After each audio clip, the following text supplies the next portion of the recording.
Hello and welcome to Current Affairs on JTV. Today we have a special BDS programme for you where we are going to be looking at the issue of the boycott, divestment and sanctions campaign against Israel with two expert speakers. Firstly, Ronnie Barkan, who's a BDS activist and a co-founder of Boycott From Within, a group in Israel. And secondly, Hen Mazzig, who is a writer and activist but also served for 5 years as a humanitarian officer in the IDF in the West Bank. Gentlemen, thank you for joining me. Now, Ronnie, as you are essentially the case for the prosecution today, I'll start with you. Why do you believe in BDS? Because it's a fairly, I think we'll all agree, it's a fairly draconian solution to a problem. What's the issue as far as you can see it? I would regard BDS very differently. I think that BDS is a no-brainer. It is the very first step in order to end Israeli crimes, and we're talking about a long list of crimes under international law and so on, mainly belligerent occupation, colonialism, and apartheid.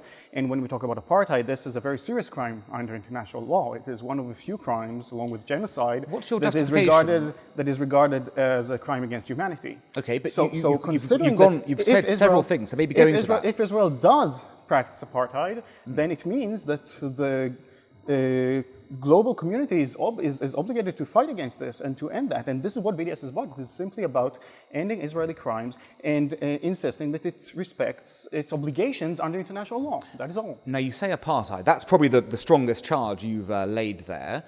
Why do you think Israel actually practices apartheid? So what does that mean to you? Yeah, you were about to ask if I'm a legal scholar or anything like that, so I came prepared. Basically, there is a very well-written UN report. Your audience may be familiar with that. I'm sure you are. Could you just read it out, perhaps the title?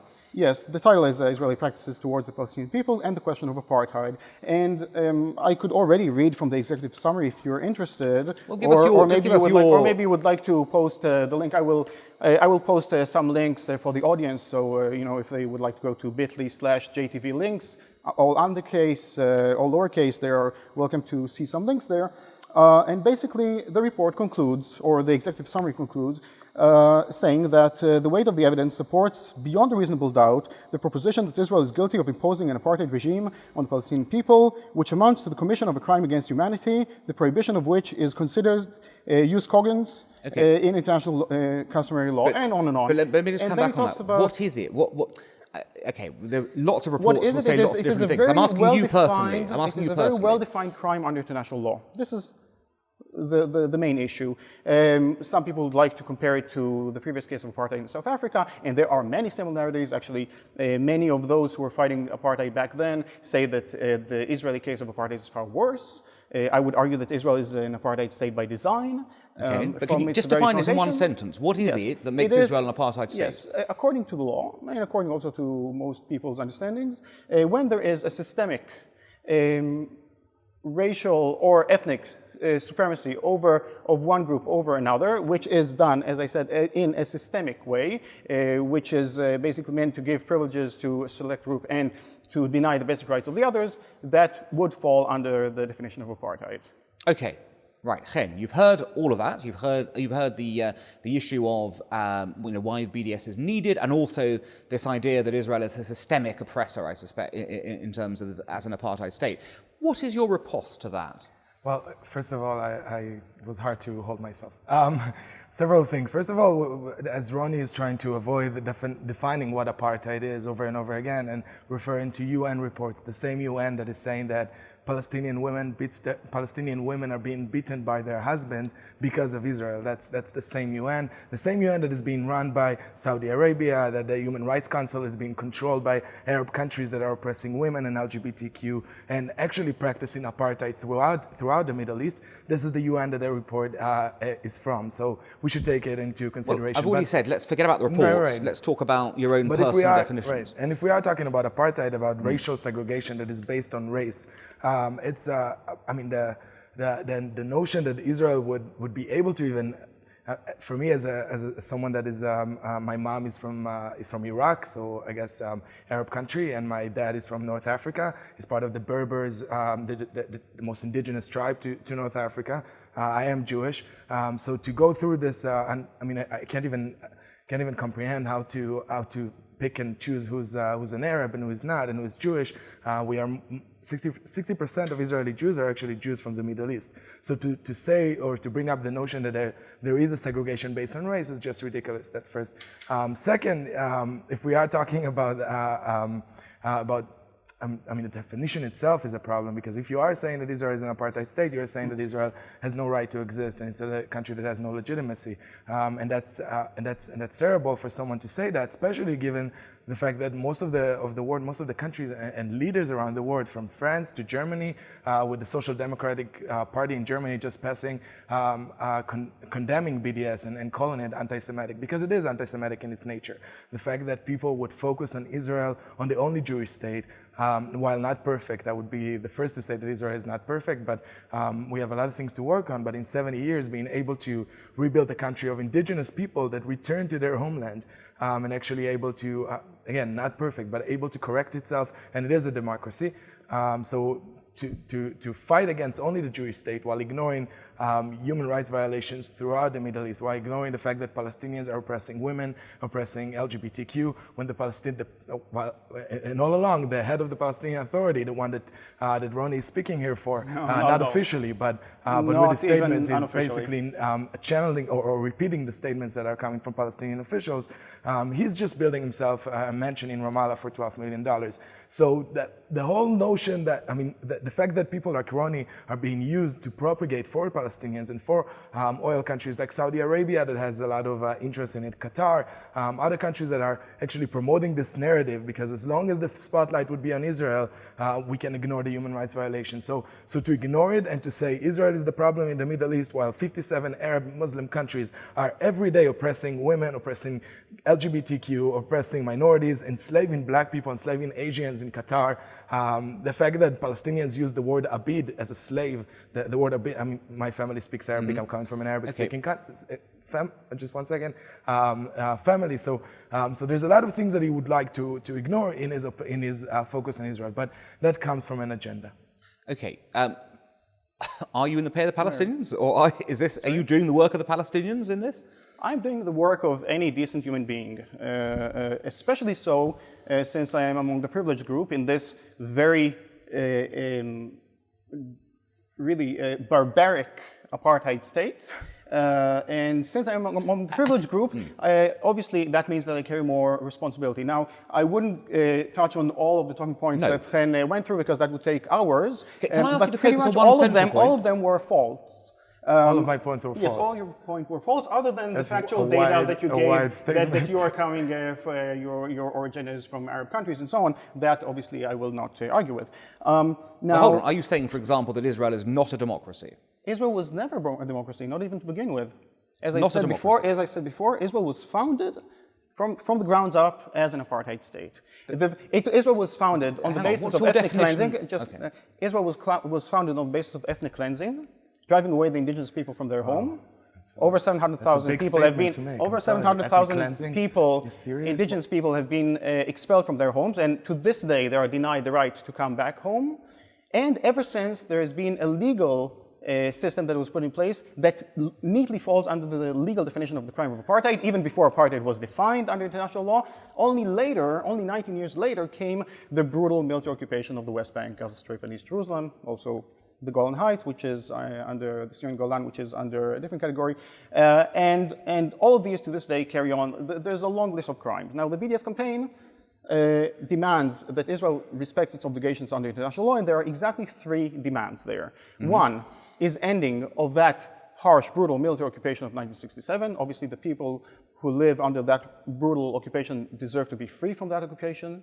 Secondly, equality for those who are currently second-class citizens inside Israel. 20% of the population are not among the privileged group, and therefore they are discriminated against in every possible way, both by law and in practice. In what ways? Just give an example. There's more than because there is a Supreme Court judge that is a Muslim. The Supreme Court is the main vehicle of apartheid. Okay. The Israeli Supreme Court So is the the main Muslim vehicle Supreme of Court apartheid. judge, It has just the Israeli Muslim Supreme Court judge is part of the apartheid regime. Absolutely. And the Arab parties in the Knesset, in the Israeli parliament, also in are part of there were those who collaborated with the regime. Now, sorry, can I just understand? You're saying are you saying the Supreme Court justice who he's referring to is a collaborator? I'm saying that he is part and parcel of the criminal apartheid regime. And now, those parties, those political parties, no, please. And those political parties, the Arab political parties in the Knesset? I do not vote for the apartheid parliament, which is the Knesset, simply because it carries no legitimacy.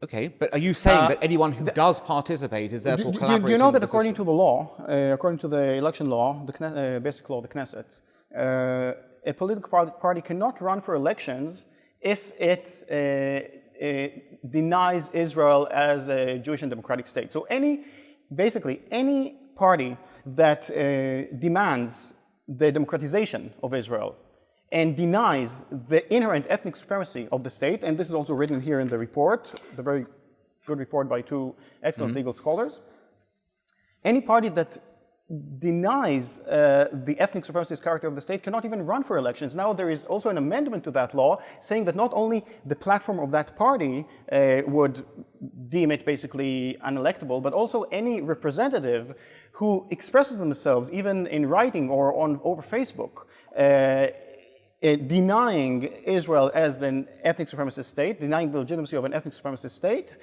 will not be able to run for elections. So this is by law. Okay. So if I can distill your argument. I do not participate in the elections in Israel. I understand. Because I do not see the legitimacy of that. But let me go to the three main points of the BDS campaign. Third point, yes. Freedom from the military occupation, equality for those who are currently second-class citizens, okay, what we call Palestine, living in Palestine 48. And finally, and most importantly, the rights of the refugees. Those who have been expelled in 1948. Actually, they were expelled even before the foundation of the state. 1/3 of the population was expelled even before the state was founded. And to this day, they are denied the right to come back home. So it is quite Orwellian of you to discuss the rights of the indigenous people who came in and usurped the land and they drove away the indigenous people rather than dealing with the rights of those who have been expelled from there. And why don't you just simply accept their right, just like our right, to live there as equals? So we have a right to live there. Because according to you, we don't have a right to live there. No one that I know that supports BDS is in favor of another ethnic cleansing just in order to fix the previous one. That's far from it. It's exactly the opposite. We are demanding want the Jews to be a minority. We are demanding equality, freedom, and justice. And you want it to be all Palestine. the sons and daughters of the land. There are 18 million people who are regarded. There are 18 million people who are regarded as, who I would regard as the sons and daughters of the land. 6 million Israeli Jews, as they are referred to, and 12 million Palestinians, half of which are in forced exile for 7 decades. So all of these people have the right to live in equality, freedom, and justice. Would you argue with that? I would argue with every single point that you made, seriously, because if you're accusing me in making false argument, but you are making false arguments. Let's start with ethnic cleansing, the ethnic cleansing that you keep on talking about and throwing out there. There's no ethnic cleansing. The fact that there are Muslims living in Israel is just a fact to it. How many Jews live in the Middle East, by the way? How many Jews live in Iraq, where my family was forced out of in 1951? How many Jews live in Tunisia, in Morocco, in Egypt? If you want to talk about ethnic cleansing, there was an ethnic cleansing in the Middle East. And was an ethnic cleansing of Jews from Arab and Muslim countries and from North Africa, like my family. So that's the first point. That this is fact. You can't really argue with that. 850,000 people that lost everything. They have $30 billion in property, and I still don't have my justice. And by the way, people like you don't speak for my justice. Do these people have rights? Those who have been expelled from Arab countries, do they have rights for their property? Possibly, if they would like to come back. Do they have rights? Can I go back to Iraq? Can I go back to Tunisia? Look, let's talk about the Ethiopian war that we were. Look, right. This is how it works. I understand because you are privileged, and this is where it comes from. I am not privileged, and while you are a straight white male that is coming from very privileged background in Rwanda. You should stick to one talking point rather than jumping between one to another. Okay, there's whataboutism, and then there's the pinkwashing, and then there's the others. Oh, pinkwashing. Now, let's go back. Look, welcome to reality. I carry a European passport these days simply because my dad was born in some Eastern European country. He left it when he was a baby. He doesn't speak the language. He doesn't know anything about that country. I don't speak the language, and I don't know anything about that country. And it was so easy for me to get that passport. Why is that? Because this is how things work. So you are arguing for my rights to get a passport in Iraq, in Tunisia, and in all other 57 Muslim Arab countries that stripped me out from my rights and my property and my land and killed my great-grandfather? Are you arguing for that? Because if you are, that's fine. Because then we can have this conversation. But you are focusing on Israel as the Jewish state. That's the only thing that bothers you. Indigenous people have rights. Indigenous people, I agree. That's why Israel exists, because it's the Jewish state. It's the right. We were forced from our land, and we came back to our indigenous homeland. Not a Jewish state. You are conflating Zionism and Judaism. Zionism is the movement to liberate the Jewish people. A television station does. It is all about conflation of Zionism and Judaism. Now let's separate the two things. Israel is a Zionist state. That you claim to be Jewish, okay? I claim to be Jewish. Yeah, there's nothing Jewish about Israel other than one thing. There's only one thing that makes Israel Jewish. There's a lot of guys. There's a lot of claims flying around here and counterclaims. Okay, I think we have basic definitional issues. So let me just make that point.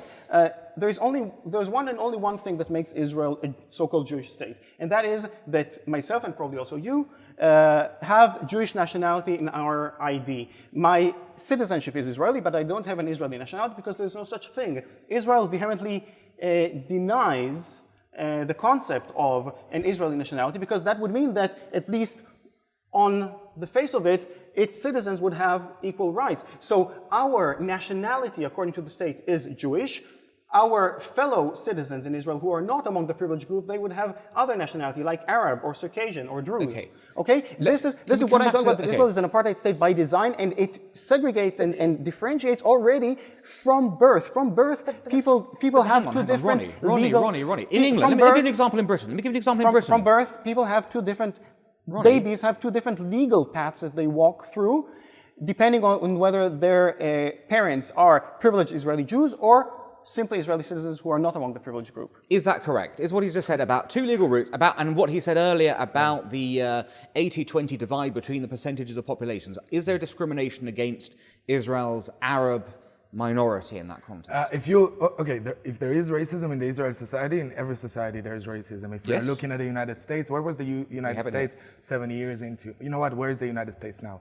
Is there systematic discrimination? There is no systematic discrimination, quite the opposite. Actually, the fact that he's saying that members of parliament, Arab members of parliament must obey the Jewish and democratic ideal is false, because there is a member of parliament like Ahmed Tibi, there is a member of parliament, actually Hanin Zouabi, that participated in terror actions against Israel, and she was a member of parliament, and she stayed there throughout the time that there was investigation, because they didn't investigate was she encouraging violence or actually using violence against Israeli soldiers. So the whole ideas that he's trying to preach here are false. The fact that Arabs, Muslims can get to university faster than I can, have free access to it. They don't have to serve in the army because of their sensitivities. The fact that there's 20% Israeli Muslims living in Israel, Israeli Arabs, is just a proof to the fact that Ronnie is lying.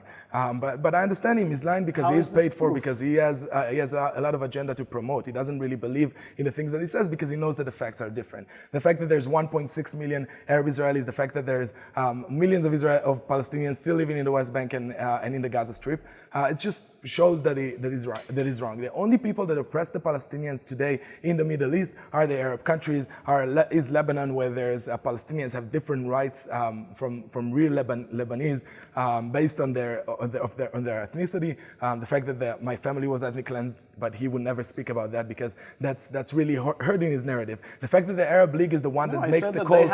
Just a second. The fact that the Arab League is the one that is making the calls for the Palestinians, the fact that Palestinians can generationally pass their refugeesness, and the fact that they are still being held in refugee camps throughout the Middle East by their Arab brothers and sisters, that 57 Arab Muslim countries that are still controlling them as political weapon with the help of the UN, with the help of oil states that are promoting this. While Israel observed the refugees from the Middle East, my family included 850,000